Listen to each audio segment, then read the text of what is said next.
तक लोग का सिमरिया के काज हो तहियो हम सब जे काज करा रहल छियै सिमरिया में जे काज एक पार्ट के उद्घाटन भ गेले है आ दोसर पार्ट के उद्घाटन जून तक काज पूरा भ जेते तो ओहो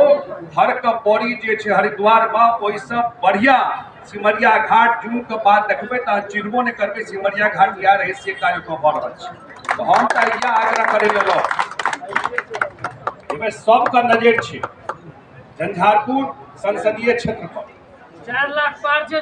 4 लाख पार तक कहबे कले था सांसद महोदय अबे वाला जे चुनाव छै तई में झंझारपुर में हम सब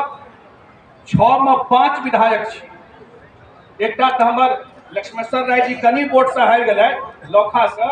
6 में 5 विधायक और 2 मंत्री